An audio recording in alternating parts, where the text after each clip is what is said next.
Bonjour à tous, bienvenue sur My3x3 Experience, la chaîne YouTube qui ne parle que du basket 3-3. Alors aujourd'hui, je suis à l'INSEP avec Richard Billon, directeur et sélectionneur du basket 3-3 à la Fédération Française de Basket. Bonjour Richard. Bonjour. Alors aujourd'hui, comme d'habitude sur les vidéos interviews, 3 parties. Aujourd'hui vous voyez cette vidéo et dans quelques jours vous aurez la deuxième partie puis la troisième partie. Alors les échéances arrivent pour les équipes de France basket 3-3. Alors sur cette première vidéo on va un petit peu faire la présentation. Ouais. Donc Richard, quel est un petit peu ton parcours dans le basket traditionnel on va dire? Alors moi je suis tombé dans le basket vraiment tout petit, puisque j'ai commencé le basket à 5 ans et demi à Caen, au camp basket Calvados, voilà. Et puis j'ai parcouru toute ma carrière à Caen pour jusqu'à être chez les pros, même avec un rôle modeste, mais enfin j'ai quand même participé pendant plusieurs années au groupe professionnel, qui était à cette époque-là une des meilleures équipes françaises du reste, donc c'était important. On avait Jean Gall, entre autres, comme coach. Mais très vite, j'ai souhaité m'orienter vers l'enseignement. Donc j'ai un peu abandonné cette piste de haut niveau pour me consacrer à l'enseignement, et donc j'ai passé mes études, j'ai été reçu au CAPEPS, donc j'ai enseigné le PS pendant 9 ans, et en parallèle toujours continué à entraîner et à m'entraîner moi-même. Et voilà, donc et j'ai franchi comme ça les marches petit à petit d'une carrière d'entraîneur jusqu'à qu'on me confie d'abord le centre de formation de Caen, puis ensuite l'équipe pro pendant 3 ans en Pro B, et puis ensuite c'est un petit peu mal fini comme toujours dans le milieu professionnel, et donc j'ai enchaîné derrière au Havre pendant 5 ans en Pro B. Voilà. Et j'étais en fin de contrat en 98, et Jean-Pierre de Vincenzi, qui était DTN à l'époque, m'a contacté pour me demander si le poste au centre fédéral pouvait m'intéresser. Et bien sûr que j'ai pas réfléchi longtemps, j'ai dit oui, puisque moi la formation c'est quelque chose qui est vraiment dans moi, dans mes gènes. Donc venir à l'INSEP, travailler avec les meilleurs jeunes français, c'était pour moi extraordinaire. Et donc j'ai accepté tout de suite de venir et de déménager la famille, de venir sur Paris pour travailler au centre fédéral avec les jeunes. Donc j'ai travaillé avec les garçons, les juniors en particulier. Je me suis occupé des équipes de France U20, U19 et U18. Donc de 2001 à 2009. Donc j'ai eu la chance d'avoir les 2 grosses générations, à savoir la génération Parker et la génération Batum. 82-83 et 88-89.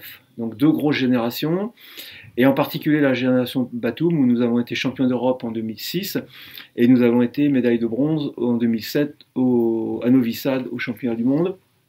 Donc ça c'était vraiment un moment extraordinaire, avec une équipe fabuleuse, Et donc voilà, j'en garde une excellente expérience, bien sûr. Et puis après, voilà, donc j'ai fait mon petit bonhomme de chemin dans beaucoup de domaines. Je me suis aussi spécialisé dans l'entraînement individuel, et particulièrement le tir, donc pendant plusieurs années, ici au Centre fédéral.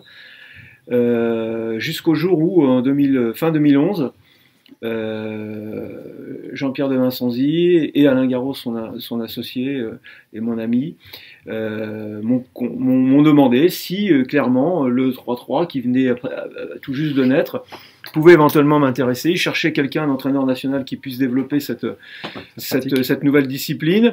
Il y avait les perspectives des premiers jeux, Coupe du Monde en 2012 à Athènes, à la fois senior, garçons et filles et juniors, et on a vu après qu'ils ont même mis une compétition mixte. Donc c'était vraiment le début de l'aventure. 2012, il a fallu que l'on crée tout. Irène Otenov est venue me rejoindre quelques mois après. Et ensemble, on a vraiment développé les équipes nationales, et tous les concepts qu'on a pu mettre en place. L'idée surtout qui me tenait à cœur et que j'avais trouvé qui était bien, c'était de me dissocier, me séparer un peu du modèle classique du 5-5 pour faire un modèle spécifique 3-3, en particulier avec le fait qu'on puisse travailler aussi bien avec des garçons que des filles en même temps, les préparer ensemble, aller sur les compétitions ensemble. Ça me semblait vraiment le moyen de se démarquer un petit peu du basket traditionnel et de faire quelque chose de novateur. Une bouffée d'oxygène par rapport au basket complètement, un management totalement différent, un management participatif. Voilà. Donc on a vraiment essayé de s'écarter un petit peu de la tradition du 5-5 pour faire quelque chose de novateur. Et donc tu as expliqué un petit peu comment tu es arrivé, donc c'est une demande de la Fédé, donc du DTN à l'époque, il était DTN, Jean-Pierre de Vincenzi. Et alors qu'est-ce qui t'a plu tout de suite sur cette discipline? Ou est-ce que c'est venu plus tard? Non, d'abord j'ai adoré déjà le fait qu'on me confie la responsabilité de quelque chose qui n'existait pas, qu'il fallait tout construire. Et ça, c'est quelque chose que j'ai dans moi. J'aime construire, j'aime la nouveauté, j'aime mettre des choses en place, essayer de sortir un peu des sentiers battus, et trouver des idées novatrices et originales. Alors elles ne le font pas toujours très bonnes, mais c'est pas grave, mais ça me plaît. Donc construire des choses, ça me plaît. Donc l'idée même de commencer quelque chose de nouveau, ça me plaisait en soi. Après, là, j'ai adoré les règlements de jeu du 3-3. J'ai adoré, en fin de compte, l'aspect autonomie. Parce que je pense qu'en tant qu'éducateur, on a vraiment un rôle très important dans l'autonomie de l'élève et du joueur, enfin de manière générale, de l'enseigner. On doit développer son autonomie, on doit développer sa capacité à penser par lui-même. Et j'ai toujours été coach de toute façon, même au 5-5, j'ai toujours été quand même quelqu'un qui laissait les joueurs s'exprimer. Et notamment, on faisait énormément de débriefing, on parlait beaucoup, et j'aimais beaucoup avoir le retour des joueurs de telle manière à ce que ça soit vraiment interactif et qu'on ait un projet commun. Et là, au 3-3, j'ai trouvé tout à fait ce que j'avais. Il n'y a pas le choix. Là, forcément, par rapport aux règles. Mais autant ça aurait pu gêner certains. Moi, ça m'a vraiment plu tout de suite. J'y ai trouvé vraiment quelque chose d'intéressant en me disant, voilà, il faut que les joueurs et les joueuses s'approprient le projet, qui est leur projet. Et moi, je vais être là avec le staff, on va être là pour les aider. On va être force de proposition, on va leur proposer des choses, on va les tester, on va voir. Mais, in fine, c'est quand même eux qui vont avoir le dernier mot pour jouer sur le terrain. Et comme ils sont que 4, il va falloir qu'ils fassent leur changement de joueur, il va falloir qu'ils fassent leur temps mort. Donc c'était important pour moi d'aller dans cet esprit-là de management participatif. Donc ça m'a vraiment beaucoup plu. Et puis voilà, le jeu, tout m'a plu, hein, les règlements, tout vraiment, le concept, les filles, les garçons en même temps, le concept de jouer dans des endroits insolites, aussi. Les centres commerciaux par exemple, tout, enfin voilà, franchement, tout m'a plu, moi. Alors, dans ton rôle donc, de directeur et sélectionneur des équipes de France 3-3, quelles sont précisément les grosses missions que tu as à accomplir durant une saison? Alors on va dire que bon, il y a d'abord un gros travail de mise en place de projets. Ça c'est vraiment peut-être le cœur du travail. Vraiment on réfléchit sur comment avancer dans le haut niveau 3-3, mettre en place des choses qui vont permettre d'atteindre des objectifs, hein, comme par exemple les Jeux Olympiques, des choses comme ça. Donc on est vraiment dans les projets. Voilà. Et puis ensuite, eh bien, il y a les projets, il y a l'aspect développement, il y a l'aspect construction aussi des équipes nationales. Donc, parce que bon, je suis en charge plus particulièrement des seniors, mais néanmoins, j'ai aussi un rôle pour avoir une vision globale du 3-3, U18, U23 et seniors, garçons et filles. Donc avec le management aussi du staff complet qu'on a encore élargi cette année, donc qui commence maintenant à devenir assez important. Donc beaucoup ont été à ta place il y a quelques temps, Yann Julien, Sylvain Maurice, voilà, Thibaut Pinson, voilà exactement. Donc maintenant, on a quand même une équipe d'entraîneurs très compétents, avec des profils complètement différents, et c'est ça que j'aime bien aussi, moi, des gens de milieux différents, de milieux différents, qui apportent chacun leur pierre à l'édifice du 3-3, et ça c'est vraiment très intéressant. Donc la préparation des équipes, on a quelques stages pendant l'année, et puis surtout beaucoup de temps au téléphone à contacter les gens. Ça c'est incroyable, le temps que je passe à téléphoner, à prendre contact avec des nouveaux joueurs, convaincre les joueurs de venir, leur expliquer les projets. Les entraîneurs club peut-être également pour les entraîneurs club aussi, voilà. Puis je passe aussi souvent du temps aussi à expliquer les choses lors de séminaires, comme j'ai pu le faire hier, mais j'en fais énormément. Je fais des cliniques à droite à gauche aussi. Voilà, donc je suis très très pris en fin de compte par cette activité 3-3.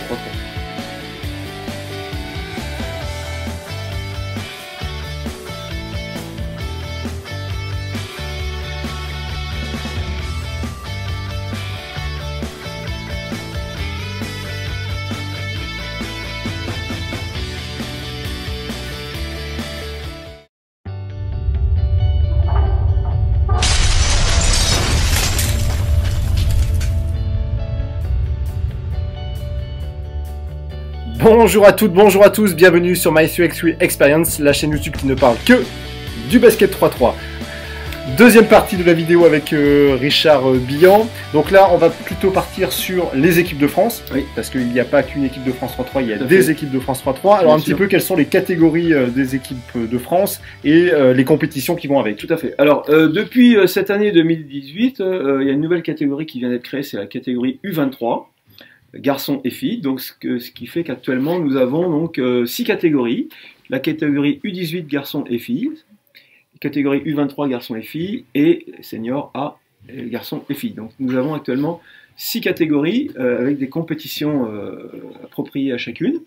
Donc si on y va par ordre chronologique, les premières compétitions, ça va être la Coupe du Monde de seniors à Manille, Philippines, où là nous aurons notre équipe féminine qui représentera la France, qui a été qualifiée grâce au ranking. Malheureusement, les garçons, n'ayant pas un ranking suffisant, n'ont pas pu se qualifier pour cette Coupe du Monde. Voilà, un système de points qui est gagné par les joueurs lors des tournois sur toute une saison. Exactement. Et donc ça doit être les 16 meilleurs Alors, le calcul, c'est sur les 100 meilleurs joueurs français par catégorie d'âge. Et on prend le classement des 100 meilleurs français, par exemple les hommes, et en les additionnant, on les compare avec les autres nations, et on obtient un classement au ranking.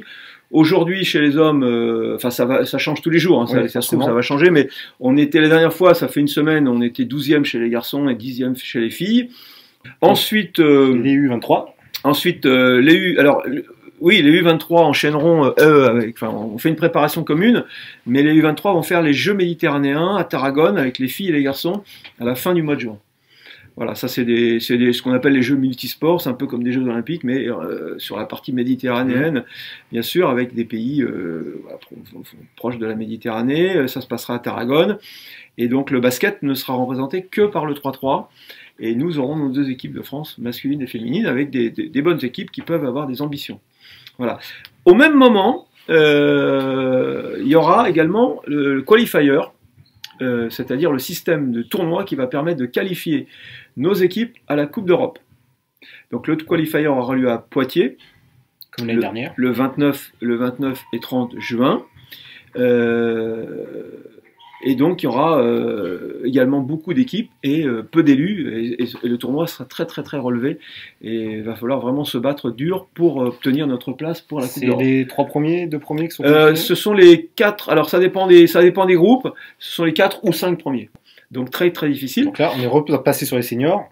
Là on était sur les seniors, donc si on continue les compétitions, donc au mois de juillet, début août, pardon, le 4 et 5 août auront lieu à Voiron en France le qualifier U18, garçons et filles. Même principe. Très intéressant parce que c'est en France, donc Poitiers les seniors, Voiron U18, garçons et filles, pareil, même système, des équipes, un certain nombre de qualifiés, et ensuite la Coupe d'Europe aura lieu début septembre, du 31 août au 2 septembre, que je ne dise pas de bêtises, 3 jours, en Hongrie à Debrecen, Coupe d'Europe.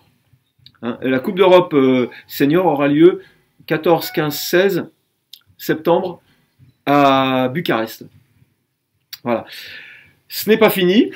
Nous attendons encore l'annonce de la Coupe du Monde U23 qui devrait avoir lieu début septembre. Non, pardon, pas début septembre, début octobre en Chine. Mais nous n'avons pas encore ni la date ni le lieu précis.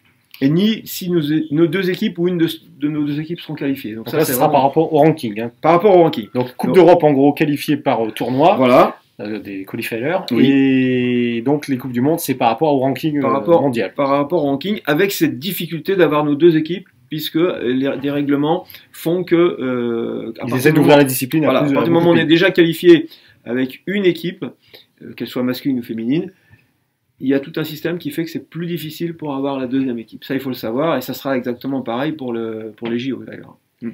Voilà. Ça ne sera pas fini. Il reste encore une magnifique compétition. Exotique, en Argentine, c'est ça? Les Jeux Olympiques de la jeunesse. La 3e édition des Jeux Olympiques de la jeunesse. La première, c'était Singapour. Et c'était vraiment la première expérimentation de 3-3. Julien Egloff, mon collègue, avait participé avec une équipe féminine. Derrière, il y a eu Nanjing. Moi, j'ai eu la chance d'aller à Nanjing avec les garçons. Et nous avons fait médaille d'argent. On a été vice-champion olympique. On a été battu en prolongation par la Lituanie. Vraiment au terme d'un match magnifique. Et pour l'anecdote, la même année, ils ont organisé un concours de dunk avec une médaille olympique. Et c'est Karim Mouliom, notre Français, qui a été vainqueur du concours de dunk, qui a porté la médaille d'or avec la Marseillaise, le montée des couleurs. Et c'était une grande fierté de dire pour nous de voir notre Français sur les hautes marches du podium, et je peux vous dire que ça a fait un tabac extraordinaire, le concours de dunk. Alors on peut en rire ou pas, on peut être d'accord ou pas, mais ça a été un succès phénoménal. C'était à Nanjing, c'était en Chine. Je veux dire, c'est un succès retentissant sur le 3-3 d'une manière générale et sur le concours du dunk en particulier. Mais ce qu'il faut dire, c'est vrai que sur les Coupes du Monde, et je pense c'est pareil sur le championnat d'Europe, c'est qu'il y a toujours les concours de tir, les concours meneurs, les concours de dunk à l'intérieur des matchs. Exactement, ça fait partie du package. Non, alors je suis joueur de basket en France, je veux représenter la France dans ces disciplines. Comment je fais, comment se déroulent les sélections des équipes de France 3-3? Alors, les sélections des équipes de France 3-3 se font dans un premier temps sur une base de joueurs qui ont déjà un bagage technique suffisant, on va dire, pour pouvoir jouer au basket. Donc, essentiellement des joueurs qui jouent déjà à haut niveau de français, professionnels, pour la plupart. Donc, si on prend l'exemple des filles, quand on voit le groupe France actuellement, sur la douzaine de joueuses que nous avons, si j'inclus les U23, la grande majorité des joueuses jouent en ligue féminine, une ou deux jouent en ligue 2 féminine. Voilà. Pourquoi? Parce que elles ont un bagage technique, elles ont une connaissance technico-tactique qui fait qu'elles s'adaptent très très vite à ce mode de jeu 3-3. Et ça reste l'adresse, je veux dire, ça reste que ce soit 3-3, que ce soit 5-5, c'est de l'adresse. Les fondamentaux, c'est pareil. Donc voilà, il faut juste adapter un petit peu le jeu. Et parmi ces joueurs ou ces joueuses qui viennent du 5-5, certains y arrivent, d'autres moins. Mais on a la garantie avec ces joueurs-là, donc que ce soit les filles ou les garçons, par exemple la Pro B hein, essentiellement, parce qu'on a beaucoup de joueurs de Pro B, quelques Pro A et quelques NM1, mais on a essentiellement un réservoir de joueurs de Pro B. L'avantage des joueurs de Pro B, c'est que la plupart, ceux qu'on a, sont des vrais joueurs qui jouent au basket, c'est-à-dire qui ont du temps de jeu et qui ont des responsabilités. Donc, quand ils se retrouvent sur un train de 3-3, voilà, ils savent tout faire. C'est une des raisons pour lesquelles aussi on les prend, c'est qu'ils savent tout faire. Sur le terrain, ils savent dribbler, ils savent passer, ils savent tirer de près, de loin. Voilà. Donc, ce sont des bons joueurs de basket. Donc, alors, ça n'exclut pas néanmoins le fait qu'on ait pu avoir dans nos équipes, tout du moins dans nos regroupements larges, aussi des joueurs qui jouent à un niveau moindre, mais qui se sont fait remarquer dans des tournois 3-3, je pense à l'Open de France. Donc on a des spécialistes là. On a aussi ce type de joueurs qui sont tous de toute façon des joueurs de 5-5, qui jouent tous, alors ça peut être National 2, National 3, mais qui vraiment se distinguent souvent par leur qualité sur le 3-3. Donc on n'exclut pas non plus ce type de joueurs qui peuvent présenter vraiment des atouts très particuliers. Voilà. Mais une fois de plus, je le dis, pour l'instant, pour le haut niveau, il n'y a que des joueurs de basket qui peuvent jouer vraiment, qui peuvent prétendre être dans l'équipe, c'est-à-dire dans le joueur de basket avec un minimum de fondamentaux et de connaissances technico-tactiques. Et donc après, comment se passe une saison? Il y a des rassemblements, il y a des tournois, comment se passe un petit peu une saison? Bien évidemment, vous comprenez que c'est compliqué parce que nous avons des joueurs de clubs professionnels qui appartiennent à des clubs, c'est difficile de les rassembler pendant l'année. Néanmoins, cette année, grâce aux fenêtres FIBA, nous avons pu faire un rassemblement pour les filles et un autre pour les garçons à Voiron pendant 3 jours. C'est peu, mais en même temps, ça permet d'avoir une petite piqûre de rappel pendant l'année, et nous aussi de tester des fois des nouveaux joueurs, des nouvelles joueuses qui viennent, et de leur proposer le projet, présenter le projet, leur expliquer les équipes de France. Voilà, donc en fait, cette année, pour les filles, j'ai souhaité avoir, en fin de compte, 3 équipes. Une équipe pour faire la Coupe du Monde, de 4 joueuses. Une deuxième équipe de 4 joueuses pour faire le qualifier Euro, et pour aller derrière à l'Euro. Et une équipe de 4 joueuses pour faire les U23 Jeux Med. Ce qui me permet, au niveau féminin, de voir 12 joueuses en situation de compétition haut niveau. Et de pouvoir les évaluer, et derrière de voir pour 2019, en fait 2018 aussi prépare 2019, et quelque part 2019 prépare 2020, donc on a retravaillé sur des joueuses, des nouvelles joueuses, quelques anciennes mais beaucoup de nouvelles, et on leur offre la possibilité de s'exprimer dans des compétitions internationales de haut niveau, et on va voir comment elles se comportent.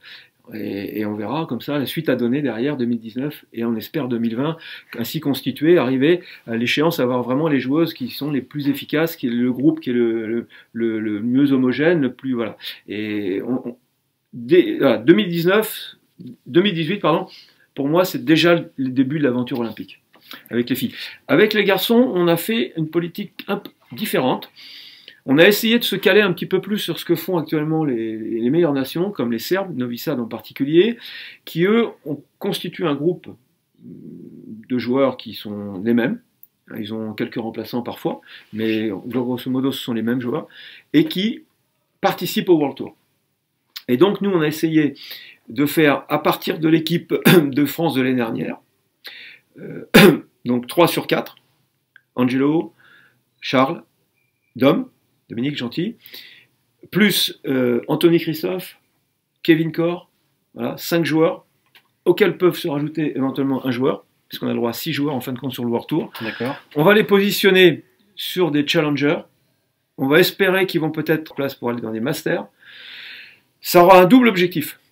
On va marquer des points en ranking, parce que c'est des compétitions qui marquent énormément de points, donc on va marquer des points, beaucoup de points en ranking.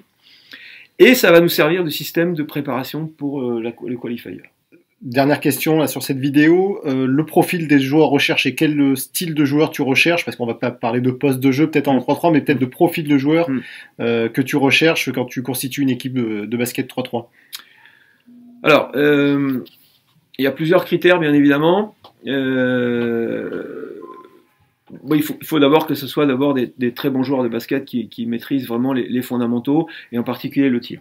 L'adresse à 2 points, pour moi, c'est vraiment quelque chose de fondamental. Il faut avoir dans une équipe, à minima, 3 joueurs qui soient capables d'être très dangereux de loin. Ça, c'est clair. Il faut également une équipe, si possible, de joueuses assez polyvalentes. Voilà. Bon.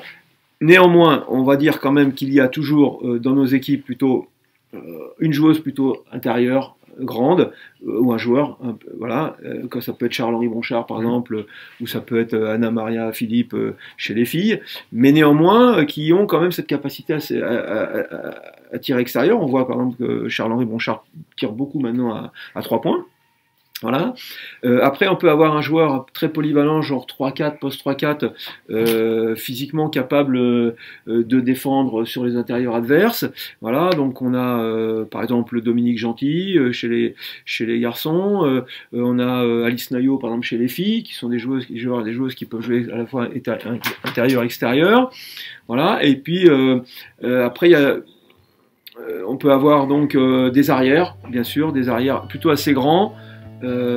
Assez polyvalent et capable de faire effectivement beaucoup de choses sur le terrain, et capable également de pouvoir défendre sur l'intérieur si besoin est.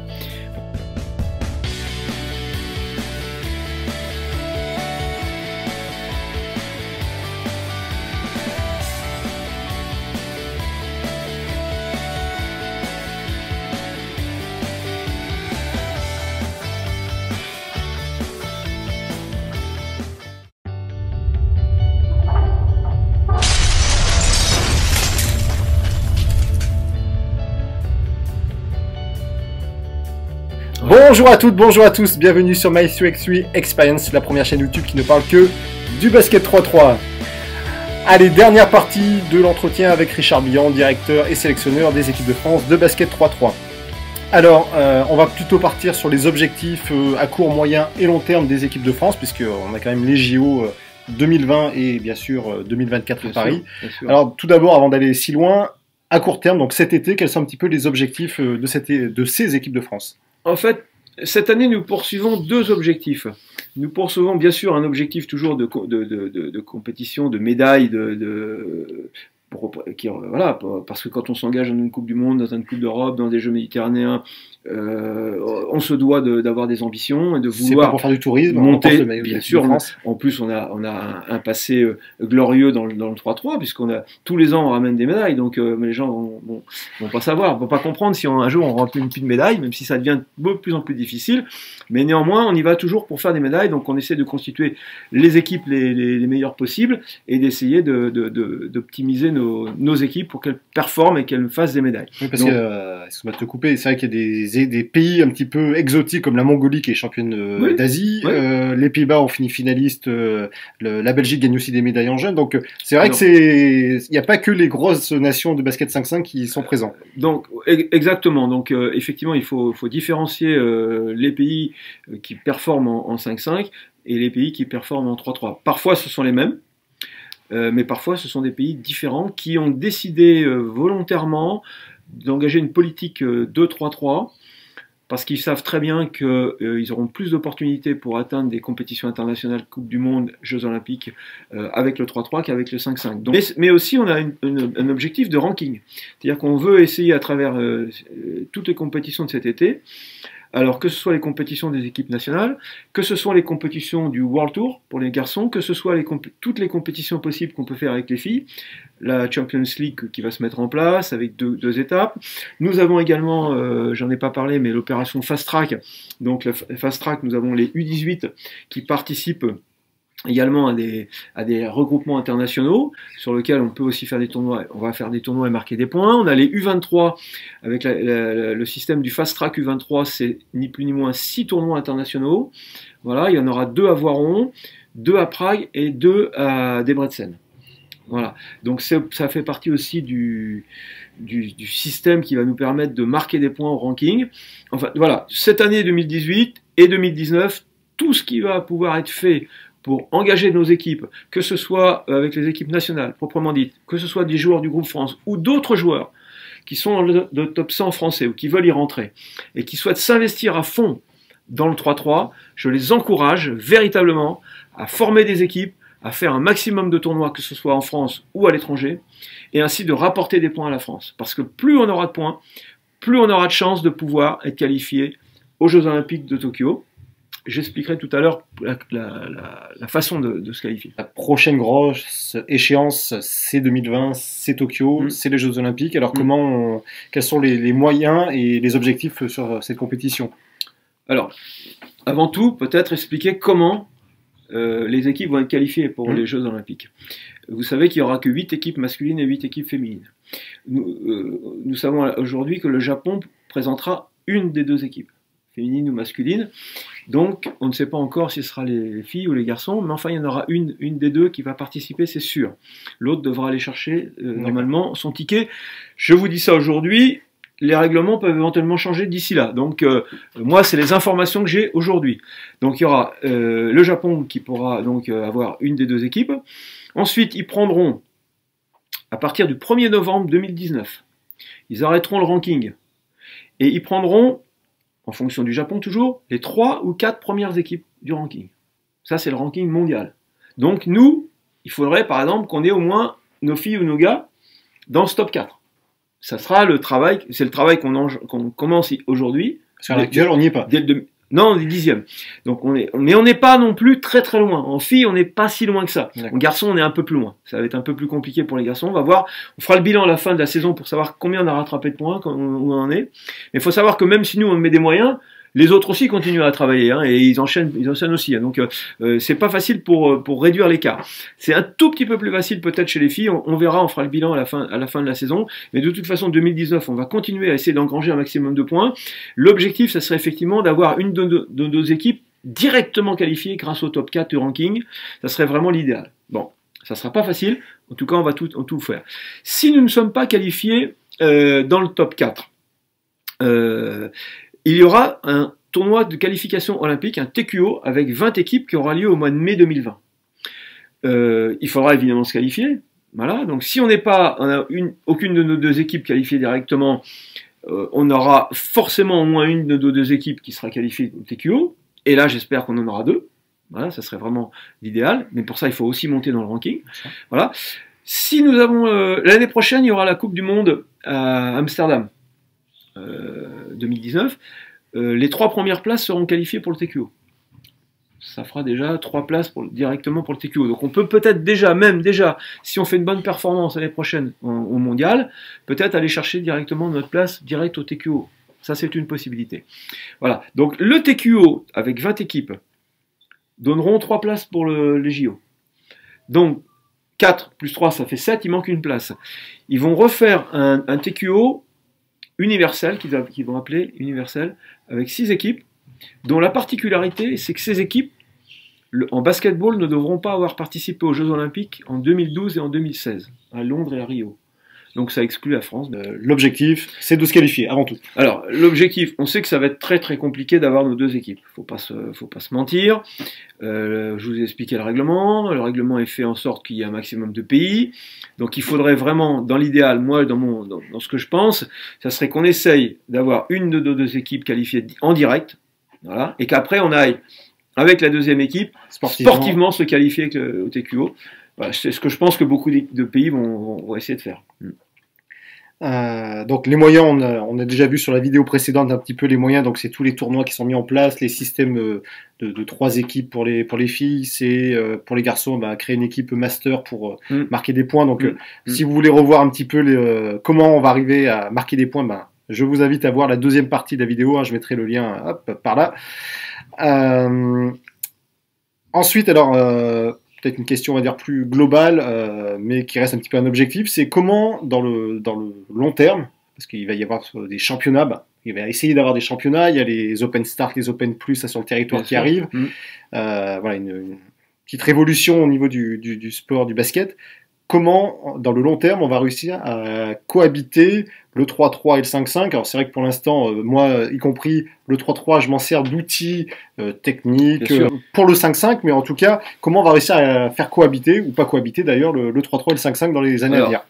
Je partage tout à fait cette opinion de transversalité. Je suis absolument contre, pour l'instant, le fait de dissocier les deux disciplines. Pour moi, ça serait une grave erreur. Ce qui ne veut pas dire qu'à terme, il n'y ait pas des gens qui vont s'orienter vers du professionnalisme 3-3 ou vers une pratique de sport pour tous uniquement sur le 3-3, on peut le concevoir. Néanmoins, dans la formation du joueur, le 3-3 peut apporter énormément aux jeunes joueurs, garçons et filles. Voilà, cette pratique est complémentaire au 5-5 et va permettre, et le joueur va s'enrichir des deux pratiques. Donc je suis convaincu qu'il faut travailler dès le plus jeune âge sur les deux disciplines, que l'on peut pratiquer à des moments différents dans l'année. Il y a des moments pour le 5-5, il y a des moments pour le 3-3. On voit que l'année prochaine, 2018-19, il va y avoir une forme de révolution dans le 3-3, puisqu'il va y avoir vraiment des choses nouvelles qui vont apparaître, des tournois, des compétitions interclubs, des choses comme ça. Il va y avoir une offre énorme, donc les gens vont pouvoir s'investir dans le 3-3. Donc ça va être un plus énorme, et surtout, pour moi, la transversalité, pas dissocier les deux, travailler ensemble. Et concernant les professionnels, le World Tour va encore grandir, les prize money vont augmenter encore, les masters, il y en aura de plus en plus. La FIBA veut à terme avoir une saison qui va s'étaler sur 10 mois sur 12. Donc, comme c'est des compétitions, comme on dit, mondiales, vous pouvez jouer en hémisphère sud, en hémisphère nord, donc vous pouvez jouer quasiment à tout moment de l'année. Donc, On va avoir des équipes professionnelles, on va avoir peut-être des sponsors, des villes, des municipalités qui vont décider de peut-être de mettre de l'argent sur une équipe qui va représenter le nom de leur ville, puisque c'est le concept du World Tour, représenter le nom d'une ville, représenter un sponsor également, aller chercher eux-mêmes leur prize money en gagnant des challengers, en gagnant des masters, font que plus les compétitions internationales avec les équipes de France et la vision des Jeux Olympiques de Paris 2024 vont pousser des joueurs et des joueuses à progressivement s'orienter vers cette discipline et à devenir professionnels. Peut-être plus technique, là, à partir de quel âge pour toi on peut commencer à approcher le 3-3 en U11, en U9 quel est pour toi l'âge, pas idéal, mais où on peut commencer à porter du 3-3? On va dire la base d'école de basket, ça va être du 5-5. Oui. Quand même, je pense que ça va être compliqué de révolutionner ça. À partir de quel âge on peut commencer à mettre un petit peu des touches de 3-3? Oh, je pense qu'à partir de Benjamin, on peut vraiment commencer à travailler le 3-3. Moi, je m'occupe d'une équipe de Benjamin avec mon fils. On fait régulièrement du 3-3. Hein. C'est un bon moyen pour la réactivité, c'est un bon moyen pour les espaces, c'est un bon moyen pour les collectifs. Donc c'est parfait. Non, c'est parfait. Donc on peut commencer assez tôt, faut pas hésiter, et travailler sur les deux domaines. Et je vous dis, les joueurs s'enrichissent des deux pratiques. Alors Richard, merci de m'avoir reçu à l'INSEP dans ton bureau. Super. Pour cet entretien qui était en 3 parties. Donc si vous n'avez pas vu les 2 premières parties, vous pouvez les revoir à la fin. Je mettrai les liens juste après la clôture de cette vidéo. Comme à chaque fois, je laisse le dernier mot à l'invité. Je voudrais te remercier. Mon dernier mot, c'est vraiment merci pour ce que tu fais pour le 3-3. Donc bravo et continue. Merci Richard. Et n'oubliez pas de vivre votre expérience 3-3.